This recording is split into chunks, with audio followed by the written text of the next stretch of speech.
नमस्कार, स्वागत है आपका न्यूज इंडिया में। मैं हूं आपके साथ रथ राकेश और आप देख रहे हैं न्यूज एट 7। ये खास शो है जहां हम दिन की बड़ी खबरों का आसान और सटीक विश्लेषण करते हैं। तो चलिए बिना वक्त गवाए शुरू करते हैं आज की बड़ी खबरों का कारवां। आज की पहली बड़ी खबर क्या? कांग्रेस नेता राहुल गांधी 2 दिवसीय दौरे पर अपने संसदीय क्षेत्र रायबरेली में।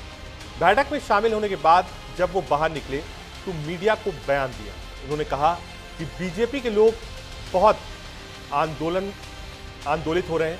मैं उनसे कहना चाहता हूं कि जब हाइड्रोजन बम आएगा तो सब साफ हो जाएगा। उन्होंने कहा कि देश में वोट चोरी करके सरकारें बनाई जा रही हैं। आगे उन्होंने कहा कि महाराष्ट्र, हरियाणा और कर्नाटक के चुनाव में वोट चोरी हुई। हमने ब्लैक एंड व्हाइट सबूत भी दिए हैं। इंतजार कीजिए, बहुत जल्द वोट चोरी के और खुलासे होने वाले हैं। बीजेपी वाले परेशान ना हो, वोट चोरी का हाइड्रोजन बम आने वाला है, सब कुछ साफ हो जाएगा। आपको बता दें, राहुल गांधी बुधवार शाम ऊंचाहार पहुंचे थे। वहां बूथ अध्यक्षों से मिलकर लोकसभा चुनाव में भारी मतों के अंतर से जीत दिलाने के लिए धन्यवाद दिया। इस दौरान उनके निशाने पर चुनाव आयोग रहा। उन्होंने कहा कि बीजेपी वोट चोरी कर चुनाव जीती है। लोकसभा चुनाव के बाद चुनाव आयोग ने देश में 1 करोड़ फर्जी वोट बढ़ाए। उन्होंने कहा कि कार्यकर्ताओं के बल पर ही कांग्रेस आगे बढ़ रही है। हम आप सभी के बदौलत परिवर्तन करेंगे। एक रेस्टोरेंट में आयोजित कार्यक्रम में राहुल गांधी के पहुंचते ही कांग्रेस पदाधिकारियों, प्रदेश सचिव अतुल सिंह ने पुष्पगुच्छ देकर स्वागत किया। मंच पर पहुंचते ही पूर्व विधायक अजय पाल सिंह ने संविधान की किताब भी भेंट करी। राहुल गांधी ने अपने वोट चोर गद्दी छोड़ मिशन पर कार्यकर्ताओं में जोश भरा और वोट चोर गद्दी छोड़ के नारे लगवाए। उन्होंने कहा कि महाराष्ट्र और कर्नाटक के विधानसभा चुनाव आयोग की मिलीभगत से भाजपा की वोट चोरी पकड़ी गई है। इस कारण बीजेपी परेशान है। उन्होंने ये भी कहा कि इस सरकार में संविधान खतरे में है, हमारे अधिकारों को कुचलने की कोशिश की जा रही है। क्या कुछ कहा राहुल गांधी ने और क्या कुछ कहा पीयूष गोयल ने, सुनाते हैं। विपक्ष पूरी तरीके से फेल हो चुकी है। विपक्ष दिशाहीन है। अब तो उन्होंने अपना चुनाव हारने का भी सच्चाई समझ ली है। अब कारण ढूंढ रहे हैं किसके ऊपर हारने का कारण थोप सके। बिहार की जनता गुमराह नहीं होगी। बिहार की जनता समझदार है और बिहार विकास चाहता है, बिहार सुशासन चाहता है, बिहार नवाचार चाहता है, बिहार प्रगति करना चाहता है। और इसीलिए फिर एक बार नीतीश जी के नेतृत्व में एनडीए की सरकार बिहार की जनता की सेवा के लिए तत्पर है। डायनामिक एक्सप्लोसिव आपको सबूत देने वाले हैं। पूरे देश में नारा चल रहा है, वोट चोर गद्दी छोड़ का नारा चल रहा है। आग जैसे फैल रहा है, क्योंकि सच्चाई है और हम आपको दिखाएंगे। हिंदुस्तान के युवा, आप अच्छी तरह सुनिए, सच्चाई है कि वोट चोरी करके सरकारें बन रही हैं। हम गारंटी करके आपको प्रूफ देने वाले हैं। धन्यवाद। ये जो बीजेपी के लोग एजिटेट हो रहे हैं, मैं उनसे कहना चाहता हूं, आप एजिटेट नहीं होइए, क्योंकि हाइड्रोजन बम जब आएगा सारा का सारा साफ हो जाएगा। तो आपको थोड़ी जानकारी देते हैं ग्राफिक्स के माध्यम से कि राहुल के नए बम का फॉर्मूला क्या है, हम आपको बताते हैं। पहला फॉर्मूला है, वाराणसी में वोट चोरी का दावा हो सकता है, यानी कि प्रधानमंत्री जिस क्षेत्र से चुने गए हैं, क्या वहां पर वोट चोरी हुई है, यह पहला केओस है। दूसरा फॉर्मूला, महाराष्ट्र के बाद पूरे देश की बात की जाए, यानी कि अब इलेक्शन कमीशन एक तरफ कह रहा है कि एसआईआर लागू कर सकते हैं, उसी पर राहुल गांधी बोल सकता है कि पूरे देश में वोट चोरी हो सकती है। तीसरा फॉर्मूला क्या है? तीसरा फॉर्मूला है हरियाणा विधानसभा नतीजों पर टारगेट, यानी कि हरियाणा की सीट्स, हरियाणा में जहां वोटिंग हुई है उससे जुड़ा एक डेटा लाना और डेटा सामने रखना। चौथा फॉर्मूला क्या है? चौथा फॉर्मूला है मामूली अंतर से हारने वाली सीटें आधार बने। पांचवा फॉर्मूला है हरियाणा की जमीन से ही खुलासा हो। छठा फॉर्मूला है 48 लोकसभा सीटों को टारगेट किया जाए। और क्या कुछ कहा जाए, क्या कुछ कहना है जीतन राम मांझी का और तेजस्वी यादव का? जो हमारा मतदाता सूची है उसको पुनरीक्षित करने के लिए अगर सघन अभियान चलाया जाता है तो गलत क्या बात है। उसमें मरने वाले लोग हैं, बहुत से बाहर से आकर के नाजायज वोटर लिस्ट बना करके रह रहे हैं और राजनीति को प्रभावित करते हैं। तो ऐसे तरह के शुद्धिकरण करके जो भारत के रहने वाले नागरिक सचमुच में हैं उनको वोट देने का अधिकार दिया जाएगा, बाहरी को नहीं दिया जाएगा।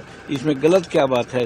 होना ही चाहिए। बिहार की बात आ रही है, अगर समूचे देश में करना चाहिए तो एकदम उचित बात है। हम इसमें चुनाव आयोग को हम धन्यवाद देते हैं कि अच्छा काम कर रही हो।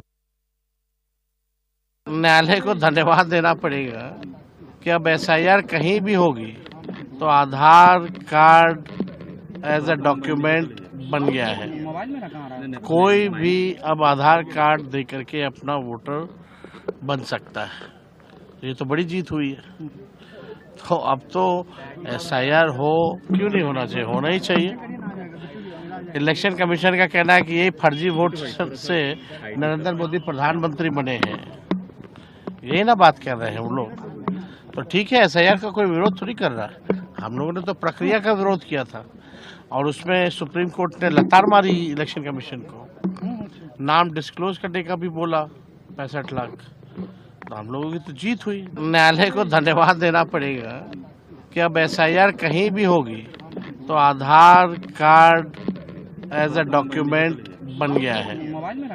कोई भी अब आधार कार्ड दे करके अपना वोटर बन सकता है। ये तो बड़ी जीत हुई है। तो अब तो SIR हो, क्यों नहीं होना चाहिए? होना।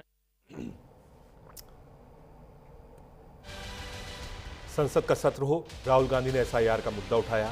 संसद के बाहर लगातार प्रदर्शन करते रहे विपक्ष के सांसद राहुल गांधी की अगुवाई में। राहुल गांधी ने वोट यात्रा करी और वोट यात्रा में भी SIR को एक बड़ा मुद्दा बनाया। सुप्रीम कोर्ट से थोड़ा रिलीफ भी मिला जब आधार को मान लिया गया। अब राहुल गांधी जहां भी जाते हैं वो सबसे पहले इलेक्शन कमीशन को एक इश्यू बताते हैं। इलेक्शन कमीशन के साथ साथ केंद्र की बीजेपी सरकार को भी निशाना बनाते हैं। वो रायबरेली अपने गढ़ में थे, दौरा करने गए थे। वहां पर बीजेपी के नेताओं और कार्यकर्ताओं ने उनका काफिला भी रोका। इसीलिए उन्होंने कहा कि ये जो एजिटेशन है ये सब खत्म हो जाएगा। राहुल गांधी ने पिछली बार विपक्ष के जितने बड़े नेता थे उन सबको अपने घर डिनर पे बुलाया था। डिनर से पहले उन्होंने SIR पर एक लंबा चौड़ा पावर पॉइंट प्रेजेंटेशन दिया था। एक प्रेस कॉन्फ्रेंस भी करी थी राहुल गांधी ने, उसमें भी बताया था कि कैसे वोट चोरी हुई है, ये आरोप था। लेकिन जब इलेक्शन कमीशन ने बुलाया था तब राहुल गांधी नहीं गए थे एफिडेविट देके, क्योंकि राहुल गांधी का कहना था कि मैंने जो कुछ कहा है वो पब्लिक डोमेन में है, आप ले सकते हैं। क्या कुछ कहा शहनवाज हुसैन ने और प्रशांत किशोर ने? ये SIR का जो प्रयोग है बिहार में सफल रहा है और SIR तो पूरे देश में ही होना चाहिए, शुरू से हम सब की राय है। और चुनाव आयोग इसको पूरे देश में कर रहा है, ये एक अच्छा संदेश है। इसमें किसी को परेशानी होने वाली नहीं है, बल्कि जो वोट का वेरिफिकेशन है, जो वोट का रिवीजन होगा वो सही वक्त पे हो जाएगा। और इसको लेकर जो जितने भी कन्फ्यूजन थे वो सब दूर हो चुके हैं। चुनाव आयोग ने पहले ही कहा है कि SIR के बारे में जो दुष्प्रचार किया गया वो गलत था। SIR में किसी भी आम भारतीय को या बिहार के लोगों को कोई परेशानी नहीं हुई, सबके नाम आ गए। जो लोग बांग्लादेशी हैं, रोहिंग्या हैं, जो विदेश से आकर बसे हुए हैं, जिनके पास वैलिड डॉक्यूमेंट नहीं है भारत में रहने के, उनके नाम कटे हैं।